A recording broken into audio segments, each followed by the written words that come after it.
laporan tragedi tanah runtuh Batang Kali dijangka siap akhir bulan ini dan akan dibentangkan kepada Jemaah Menteri sebelum dimuktamadkan untuk tindakan selanjutnya.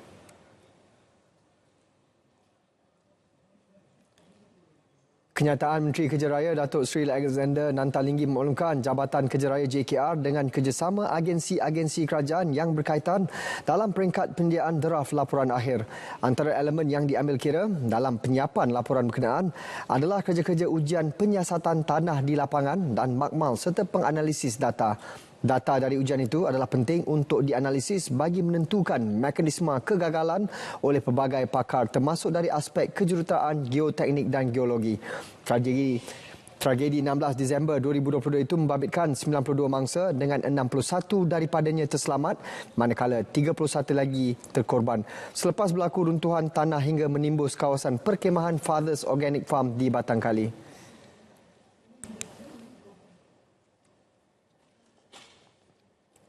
Kempen Solidariti Sejuta Al-Quran untuk menyebarkan kefahaman Al-Quran bagi membantah Islamofobia telah dilaksana. Laporan penuh langsung bersama Rizauddin Roslan di Kompleks Islam Putrajaya. Riza?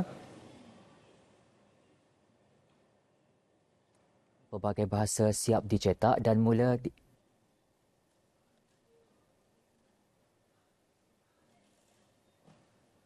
Bahasa siap dicetak dan mula diagihkan secara berperingkat dalam usaha merealisasikan pengedaran sejuta Al-Quran ke seluruh dunia. Menurut Timbalan Ketua Pengarah Operasi JAKIM, Roslan Said, edaran telah pun bermula di Kemboja dan akan terus diedarkan ke negara-negara yang mempunyai komuniti Islam sehingga November tahun depan. Kita telah pun mengedarkan sejumlah 1,500 naskah Al-Quran terjemahan bahasa Khmer kepada masyarakat di Kemboja. Itu merupakan edaran awal kepada masyarakat di sana. Itu maksudnya dah termasuk dalam 1 juta naskah yang kita akan edarkan ke seluruh dunia dalam pelbagai bahasa. Dan insyaAllah bakinya akan diuruskan pengedarannya oleh pihak Yayasan Restu yang telah pun bertanggungjawab untuk mencetak bahasa tadilah. Beliau berkata Al-Quran yang akan diedarkan ini terdiri daripada 22 jenis penterjemahan bahasa dan akan dimanfaatkan di dalam negara serta di seluruh dunia, antaranya Sweden, Jepun, India dan sebagainya. Inisiatif ini akan diselaraskan pihak Kementerian Luar Negara bersama Yayasan Restu serta NGO-NGO yang terlibat. Bagi menyokong respon batahan terhadap pencerobohan Al-Quran ini, orang ramai boleh menghulurkan sumbangan kepada Yayasan Wakaf Malaysia di bawah kempen Solidariti Sejuta Al-Quran.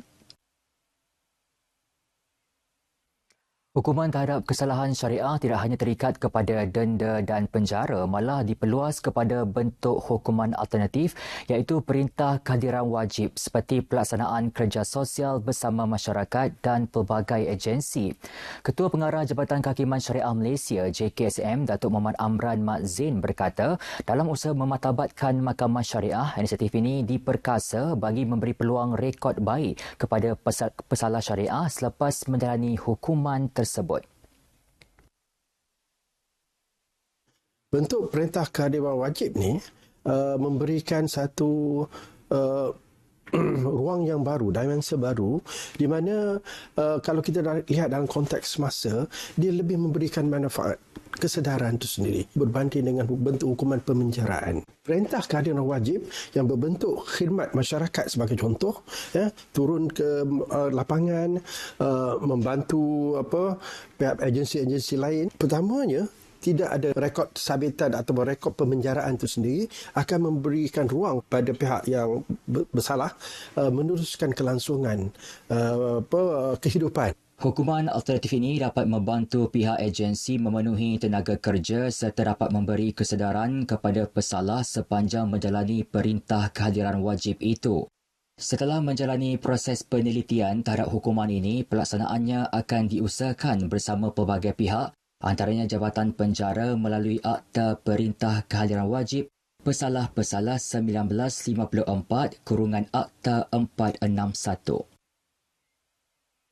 Hospital Al-Sultan Abdullah Hasa UiTM Puncak Alam merintis pembinaan pusat perubatan yang menggunakan konsep Hospital Mesra Ibadah HMI dalam pembinaan dengan memastikan kedudukannya menghadap ke arah kiblat. Menurut penasihat jawatankuasa Hospital Mesra Ibadah Hasa, Datuk Dr. Khalid Ibrahim, program HMI ini turut melibatkan penerapan persekretarian dan suasana mesra ibadah kepada semua kakitangan hospital bagi memudahkan mereka memberikan bimbingan kepada pesakit.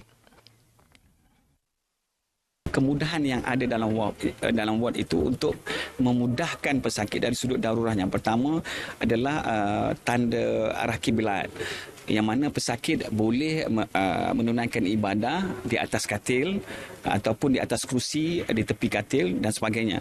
Yang kedua, di setiap aras ward itu kita mempunyai bilik solat yang tersendiri. Memang didesain hospital kita sedemikian. Dan juga uniknya Hasa ini didesainkan ianya menghadap kiblat dan tidak memerlukan kita pusing kiri pusing kanan. Memang didesain dalam bentuk mengarah kepada kiblat. Jelasnya program HMI juga tidak hanya menekankan aspek ibadah semata-mata tetapi juga dari aspek spiritual di samping sokongan keagamaan dalam penjagaan pesakit. Kesemua kakitangan hospital juga perlu mendapatkan kursus pengurusan pesakit Muslim kerana pegawai JAKIM dan juga pegawai agama yang terhad tidak mampu menguruskan semua pesakit sendiri. Bahan itu tadi mengakhiri litas langsung dari Kompleks Islam Putrajaya. Teruskan bersama Berita Wilayah. Assalamualaikum. Terima kasih Riza. Pelaksanaan tempoh pengajian 44 program di 9 IPTA yang akan dipendekkan boleh dilakukan secara sistematik, mencakupi aspek penggubalan kurikulum yang bersesuaian juga mampu mempersiapkan graduan menumpuhi alam pekerjaan. Kita perlu untuk mendapatkan kelulusan daripada agensi dan juga kementerian sebarang perubahan termasuk kurikulum, pengajian kurikulum dan juga kaedah penyampaian dan pengajaran dan pembelajaran. Di pihak universiti ingin memastikan bahawa semua stakeholder termasuk pelajar, ibu bapa, industri faham perubahan ini dan insya-Allah kita akan lakukannya dengan sistematik dan berstruktur. Pelaksanaan kaedah baru itu dijadual bermula Oktober ini.